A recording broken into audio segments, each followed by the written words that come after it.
Hello everyone, today we'll talk about how to fix or how to solve the problem of Spirit Airlines. We click on settings. Here you can click on apps, default apps, app settings. On above you can search about Spirit or Airlines. Then you can click on first stop and you can click OK. Here we'll enter to the window of storage.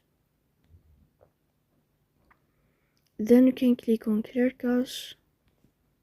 Don't click clear data because that can delete your account.